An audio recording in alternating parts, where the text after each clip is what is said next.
ও মহিলা মা ও বোনেরা, 2025 সালের মহররম মাস চলছে। এই মহররম মাসের 10 তারিখকে আশুরার দিন বলা হয়।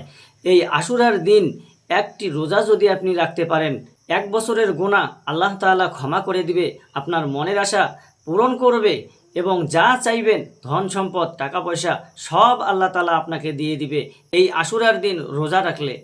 তাই মহিলা মা ও বোনদেরকে বলবো, এই 2025 সালের মহররম মাসের 10 তারিখ আশুরার রোজাটা আপনারা ইংরেজি হিসেবে জুলাই মাসের কত তারিখে রাখবেন এবং কী বারে রাখবেন, এই আশুরার রোজার নিয়তটা আপনারা কিভাবে বাংলাতে সহজে করবেন, সম্পূর্ণ নিয়মকানুনটাই বলে দেব ইনশাআল্লাহ। এবং আপনারা এই মহররম মাসের মধ্যে নফল নামাজ কিভাবে পড়বেন, কত রাকাত পড়বেন, আশুরার নামাজের নিয়ত কিভাবে করবেন, আপনারা পৃথিবীর সব থেকে শ্রেষ্ঠ কোন জিকিরগুলো এই মহররম মাসের মধ্যে করবেন, সম্পূর্ণ নিয়মকানুনটাই আজকে আমি বলে দেব ইনশাআল্লাহ। আমি আশা করি ও মহিলা মা ও বোনেরা, জীবনে কত সময় তো নষ্ট করেছেন অযথা গল্প গুজবে, গান বাজনা, সিনেমা টিভি দেখে। একটু সময় ব্যয় করে কি এই ভিডিওটা দেখা যাবে না?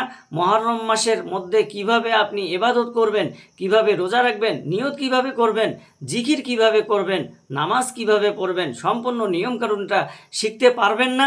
অবশ্যই পারবেন। আপনারা ভিডিওটা দেখলে সব ইবাদতগুলো শিখে আমল করে এই মহররম মাসের মধ্যে আপনার ভাগ্যটাকে আপনি পরিবর্তন করতে পারবেন। রিজিক, টাকা পয়সা, ধন সম্পদ সব আল্লাহ তাআলা আপনাকে দিয়ে দিবে, মনের আশাও আল্লাহ পূরণ করবে, আর শিশুর মতো নিষ্পাপ আপনি হয়ে যাবেন। আল্লাহু আকবার। তাহলে মনোযোগ সহকারে আপনারা ভিডিওটা দেখুন, আমি সম্পূর্ণ নিয়মকানুনটাই বলে দেব ইনশাআল্লাহ। সর্বপ্রথম মহিলা মা ও বোন, আপনাদেরকে বলছি, আরবি 12 মাসের মধ্যে সর্বপ্রথম যেই মাস, এটাই হচ্ছে মহররম মাস।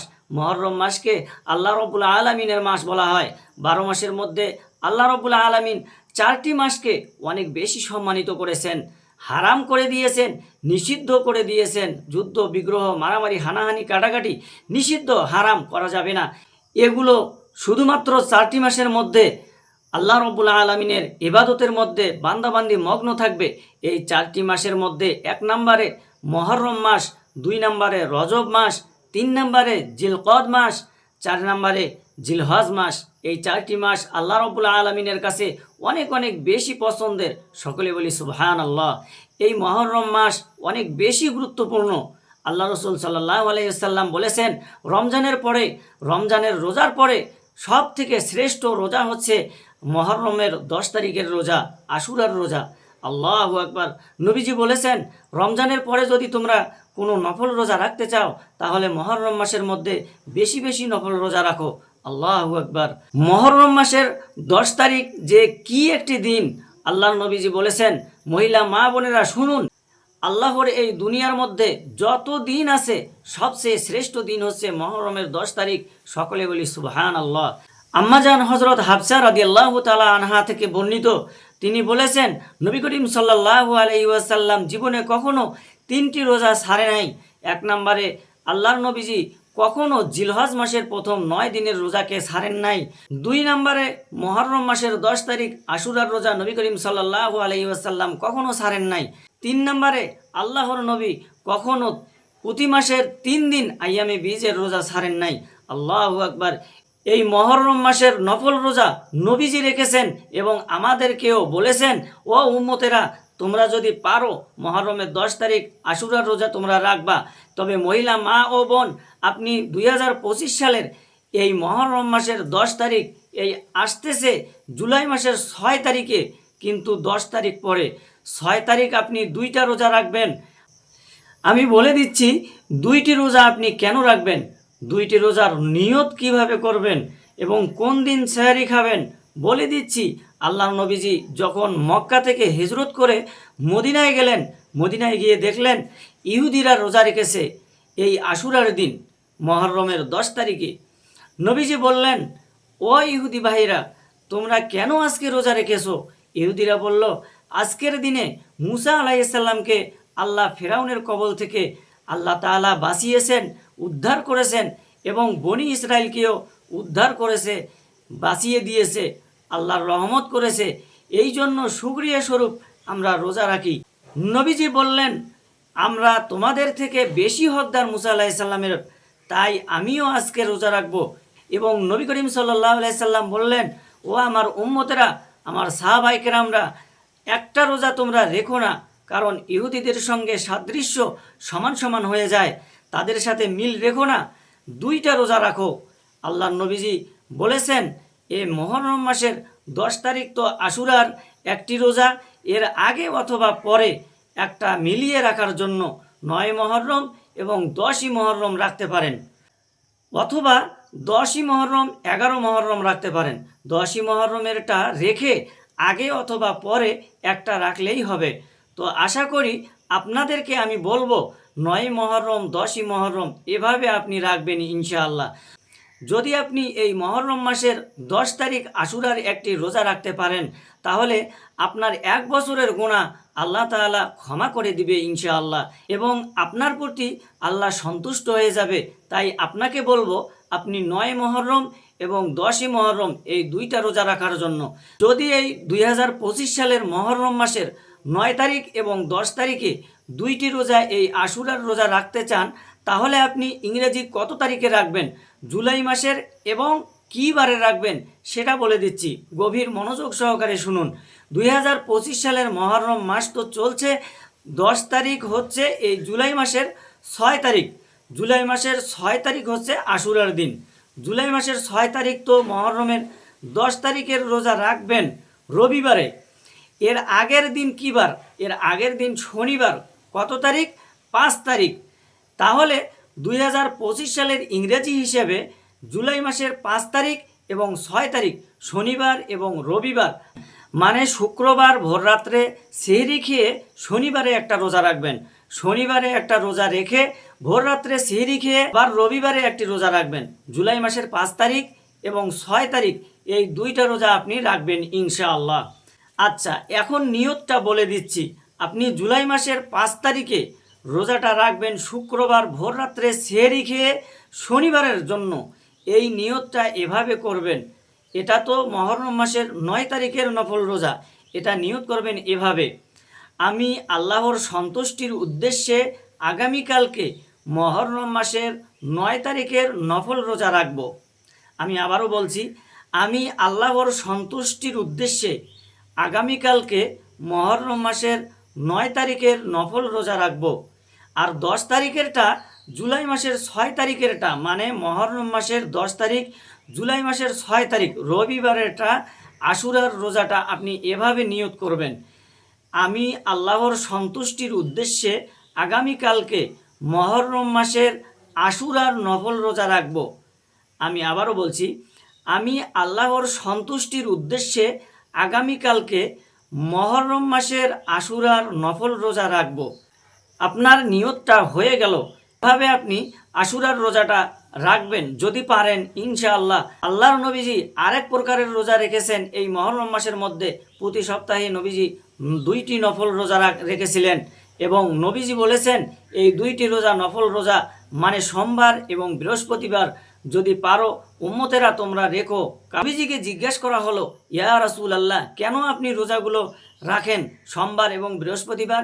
প্রতি সোমবার এবং বৃহস্পতিবার আল্লাহর নবীজি বললেন, ও সাহাবায়ে কেরামরা শোনো, সোমবার এবং বৃহস্পতিবার আল্লাহ রব্বুল আলামিনের কাছে সকল মুমিন মুসলমানদের আমলনামাটা উপস্থাপন করা হয়। যদি আল্লাহ রব্বুল আলামিনের সামনে আমার আমলনামাটা উপস্থাপন করা হয়, আমার আল্লাহ রব্বুল আলামিন তখন আমাকে রোজা অবস্থায় দেখবে। এজন্য আল্লাহ রব্বুল আলামিনকে খুশি করার জন্য আমি রোজা রাখি। আল্লাহু আকবার। আল্লাহ যাতে খুশি হয়ে যায়, এবং নবীজি বলেছেন এ রোজাগুলো যে রাখবে আল্লাহ রব্বুল আলামিন জীবনের গুনাহ ক্ষমা করে দিবে সোমবার এবং বৃহস্পতিবার। এই হচ্ছে 2 প্রকারের রোজা। আর এক প্রকারের রোজা আল্লাহ রসুল সাল্লাল্লাহু আলাইহি ওয়াসাল্লাম এই মুহররম মাসের মধ্যে রেখেছিলেন আইয়ামে বীজের নফল রোজা। আর এই আইয়ামে বীজের নফল রোজাটা হচ্ছে মুহররম মাসের 13 তারিখ, 14 তারিখ এবং 15 তারিখ। আল্লাহ নবীজি বলেছেন, যে ব্যক্তি আইয়ামে বীজের 3টি নফল রোজা রাখবে সে যেন 1 মাস রোজা রাখলো। যে মাসে রাখবেন 1 মাস রোজা রাখার সওয়াব পেয়ে যাবেন। আল্লাহু আকবার। তাহলে কত তারিখে রাখবেন? মুহররম মাসের আরবি 13 তারিখ, 14 তারিখ এবং 15 তারিখ। ইংরেজি হিসেব করলে জুলাই মাসের 9 তারিখ, 10 তারিখ এবং 11 তারিখ। 9 তারিখ জুলাই মাসের, 10 তারিখ, 11 তারিখ। আর যদি বার হিসেব করেন তাহলে আপনি বুধবার, বৃহস্পতিবার এবং শুক্রবার, এভাবে আপনি 3টি আইয়ামে বীজের রোজা রাখবেন ইনশাআল্লাহ। এই আইয়ামে বীজের নফল রোজার নিয়তটা কিভাবে করবেন? একেবারে সহজভাবেই করতে পারবেন। আমি আল্লাহর সন্তুষ্টির উদ্দেশ্যে আগামীকালকে মহরম মাসের আইয়ামে বীজের প্রথম নফল রোজা রাখব। আমি আগামীকালকে মহরম মাসের আইয়ামে বীজের প্রথম নফল রোজা রাখব। তারপর দ্বিতীয় দিন আমি আল্লাহর সন্তুষ্টির উদ্দেশ্যে আগামীকালকে মহরম মাসের আইয়ামে বীজের দ্বিতীয় নফল রোজা রাখব, অথবা 2 নাম্বার নফল রোজা রাখব। এভাবে বললেই আপনার নিয়তটা হয়ে যাবে, কোনো সমস্যা নাই ইনশাআল্লাহ। তাহলে আপনারা জানতে পারলেন আশুরার নফল রোজা নবীজি সাল্লাল্লাহু আলাইহি সাল্লাম 2টি রেখেছিলেন, 9 মহরম, 10 মহরম। আর জুলাই মাসের কত তারিখে রাখবেন? ইংরেজি 5 জুলাই, 6 জুলাই, রোজ শনিবার এবং রবিবার 2টা নফল রোজা। আর সপ্তাহে যদি 2টা পারেন রাখবেন, না পারলে একটা, না পারলে সমস্যা নাই। 2 প্রকারের, 3 প্রকারের হচ্ছে আপনি আইয়ামে বীজের নফল রোজাটা রাখবেন ইনশাআল্লাহ। আপনাদেরকে যে বলেছি আরবি মহরম মাসের 13 তারিখ, 14 তারিখ, 15 তারিখ, আর জুলাই মাসের 2025 সালের 9 তারিখ, 10 তারিখ, 11 তারিখ ইনশাআল্লাহ, এভাবে আপনি নফল রোজাগুলো রাখবেন। তারপরে আপনি এই মহরম মাসের মধ্যে নফল নামাজ পড়বেন। নবীজি বলেছেন তোমরা নফল নামাজও বেশি বেশি পড়ো এই মহরম মাসের মধ্যে, কারণ এই মহরম মাস আল্লাহ পৃথিবী সৃষ্টি করেছেন। মহরম মাস 10 তারিখে আল্লাহ আদম আলাইহিস সালামকে সৃষ্টি করেছেন, জান্নাতে দিয়েছেন, জান্নাত থেকে বের করেছেন, তারপর তওবা কবুল করেছেন, তারপর নূহ আলাইহিস সালামকে কিস্তি থেকে বাঁচিয়েছেন, জ্যোতি নামক পাহাড়ে উঠিয়েছেন, এবং ইব্রাহিম আলাইহিস সালামকে আগুন থেকে উদ্ধার করেছেন, ইউনুস নবীকে মাছের পেট থেকে বের করেছেন, মুসা আলাইহিস সালামকে ফেরাউনের কবল থেকে মুক্তি দিয়েছেন, এবং নবীজির কলিজার টুকরা ইমাম হোসাইন রাদিয়াল্লাহু তাআলা আনহু শাহাদাত বরণ করেছেন কারবালার প্রান্তরে। এভাবে অনেক ঘটনা ঘটেছে মহরম মাসের 10 তারিখে আশুরার দিন। তাই অবশ্যই আপনারা এই মহরম মাসের 10 তারিখ নফল নামাজ পড়বেন, রোজা রাখবেন। এভাবে আপনি নফল নামাজ পড়বেন ইনশাআল্লাহ। পুরা মাসের মধ্যে মহরম মাসের রাতের বেলা বা দিনের বেলা যখনই সুযোগ পান 2 রাকাত করে নফল নামাজ পড়বেন। এভাবে নিয়ত করবেন আমি কিবলামুখী হয়ে 2 রাকাত মহরম মাসের নফল নামাজ আদায় করছি, আল্লাহু আকবার। আমি আবারও বলছি, মহরম মাসের যে কোনো সময় রাতে বা দিনে আপনি নফল নামাজ পড়তে পারবেন। এভাবে নিয়ত করবেন আমি কিবলামুখী হয়ে 2 রাকাত মহরম মাসের নফল নামাজ আদায় করছি, আল্লাহু আকবার।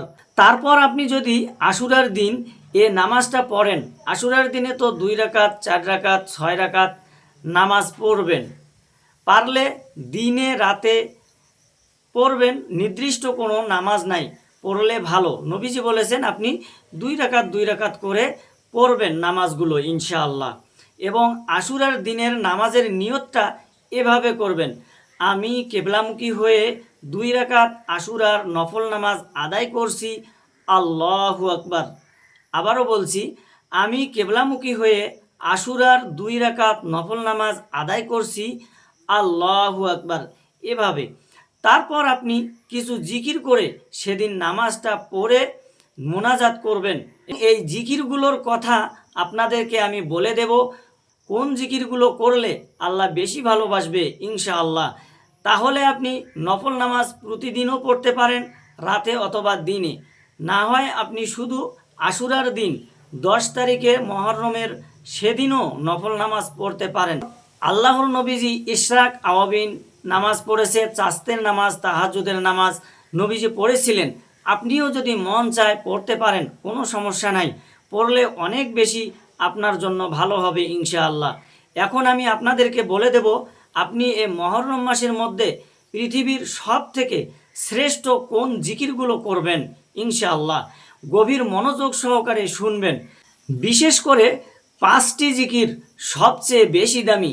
1 নম্বরে লা ইলাহা ইল্লাল্লাহ। লা ইলাহা ইল্লাল্লাহ যে কি দামি, আল্লাহু আকবার। শুধু আপনি মনোযোগ সহকারে মন থেকে যদি একবার পড়তে পারেন, আল্লাহ রব্বুল আলামিনের আরশে আজিমের নূরের খুঁটি হেলতে থাকে, দুলতে থাকে। আল্লাহ বলেন, ও নূরের খুঁটি কি হয়েছে, হেলতেছিস কেন, দুলতেছিস কেন? নূরের খুঁটি বলে, আল্লাহ জমিনের মধ্যে তোমার এক গুনাহগার বান্দি লা ইলাহা ইল্লাল্লাহ পাঠ করেছে, আর এখনো পর্যন্ত তার গুনাহগুলো ক্ষমা করা হয় নাই, এজন্য আমি দুলতেছি এবং হেলতেছি। আমি থামবো না যতক্ষণ পর্যন্ত তাদেরকে ক্ষমা করা না হয়। আল্লাহ রব্বুল আলামিন বলেন, নূরের খুঁটি আমার সেই গুনাহগার বান্দাবান্দিরা কি আমাকে দেখেছে? না আল্লাহ, আপনাকে দেখে নাই। জান্নাত জাহান্নাম দেখেছে? না আল্লাহ, জান্নাত জাহান্নামও দেখে নাই।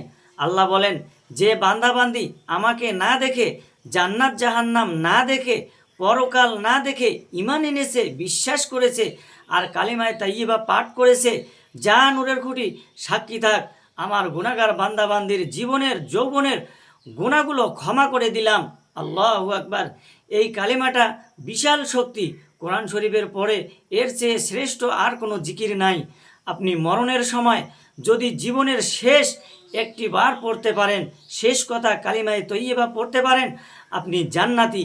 এই জন্য বেশি বেশি করে আপনি কালিমাটা পড়বেন ইনশাআল্লাহ। কমপক্ষে 100 বার এ মহরম মাসের মধ্যে প্রতিদিন 100 বার পড়বেন কমপক্ষে, আর বেশি পড়লে তো ভালো। লা টান দিতে হয়, এভাবে পড়তে হবে কালিমায়ে তৈয়্যিবাটা।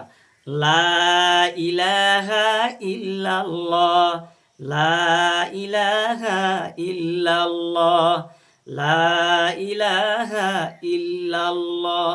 এভাবে আপনি জিকির করবেন। যখন আপনার 100 বার হয়ে যাবে, 100 বার হয়ে গেছে, তখন আপনি পুরো কালেমাটা একবার পড়বেন এভাবে, লা ইলাহা ইল্লাল্লাহু মুহাম্মাদুর রাসূলুল্লাহ সাল্লাল্লাহু আলাইহি ওয়াসাল্লাম। 1 নম্বরে কালিমাটা তো পড়বেন। 2 নম্বরে জীবনের সমস্ত গুনাহগুলোর জন্য ক্ষমা চাইবেন, পড়বেন আস্তাগফিরুল্লাহ, আস্তাগফিরুল্লাহ, আস্তাগফিরুল্লাহ। এভাবে ক্ষমা চাইবেন। আল্লাহ জীবনের সমস্ত গুনাহগুলো ক্ষমা করে দিবে। ধন সম্পদ রিজিক বৃষ্টির মতো আল্লাহ তাআলা দিবে। মনের আশাগুলোকে পূরণ করবে। আস্তাগফিরুল্লাহ, আস্তাগফিরুল্লাহ, আস্তাগফিরুল্লাহ। 3 নম্বরে নবীজির উপর দরুদ শরীফ পড়বেন বেশি বেশি। একবার দরুদ শরীফ পড়লেই তো 10টি রহমত নাজিল হয়, 10টি গুনাহ মাফ হয়, 10টি নেকি লেখা হয়। নবীজির রওজায় আপনার নামটাও পৌঁছে যাবে। এজন্য দরুদ শরীফ বেশি বেশি পড়বেন। স্বয়ং আল্লাহ ফেরেশতাদেরকে নিয়ে দরুদ শরীফ পড়ে। দরুদ শরীফ পড়লে আল্লাহ খুশি হয়ে যায়। এজন্য আপনি দরুদ শরীফ পাঠ করবেন। এই মন থেকে দরুদ শরীফ পাঠ করবেন। যে কোনো দরুদ শরীফ পাঠ করতে পারেন। এই ছোট্ট দরুদটিও পড়তে পারেন, সাল্লাল্লাহু আলাইহি ওয়াসাল্লাম, 100 বার পাঠ করবেন। 4 নম্বরে আল্লাহর সবচেয়ে প্রিয় একটি জিকির করবেন, সুবহানাল্লাহি ওয়া বিহামদিহি, সুবহানাল্লাহিল আযীম। এই দোয়াটা পড়বেন। আল্লাহর কাছে সবচেয়ে প্রিয় এই দোয়াটা, সুবহানাল্লাহি ওয়া বিহামদিহি, সুবহানাল্লাহিল আযীম, সুবহানাল্লাহি ওয়া বিহামদিহি, সুবহানাল্লাহিল আযীম। এই দোয়াটা পাঠ করবেন ইনশাআল্লাহ 100 বার দৈনিক। 5 নম্বরে সর্বশেষ আপনি লা হাওলা ওয়ালা কুওয়াতা ইল্লা বিল্লাহ, লা হাওলা ওয়ালা কুওয়াতা ইল্লা বিল্লাহ, লা হাওলা ওয়ালা কুওয়াতা ইল্লা বিল্লাহ। এই জান্নাতের গুপ্তধন, এই দোয়াটি আপনি পাঠ করবেন 100 বার ইনশাআল্লাহ, লা হাওলা ওয়ালা কুওয়াতা ইল্লা বিল্লাহ। এভাবে পড়বেন ইনশাআল্লাহ। আশা করি এই 5টি সবচেয়ে শ্রেষ্ঠ জিকির আপনি জানতে পেরেছেন, শিখতে পেরেছেন। আল্লাহ আপনাকে কবুল করুক, মঞ্জুর করুক, আপনার জীবনকে সুন্দর করুক, বিপদ আপদ দূর করুক। সকলে কমেন্ট বক্সের মধ্যে লিখবেন আমিন, এবং ভিডিওতে একটি লাইক দিবেন। যারা কমেন্ট বক্সের মধ্যে আমিন লিখেছেন, ভিডিওতে একটি লাইক দিয়েছেন, আল্লাহ তাদেরকে কবুল করো, মঞ্জুর করো। জীবনে একবার মক্কা মদিনায় নাও, মনের আশা পূরণ করো, লক্ষ লক্ষ টাকার মালিক বানাও। আমিন। আজ এ পর্যন্তই। আবারও অন্য কোনো ভিডিওতে দেখা হবে ইনশাআল্লাহ। সেই পর্যন্ত আপনাদের সকলের সুস্বাস্থ্য আল্লাহর কাছে কামনা করে এখানেই বিদায় নিচ্ছি। আসসালামু আলাইকুম ওয়া রাহমাতুল্লাহি ওয়া বারাকাতুহু।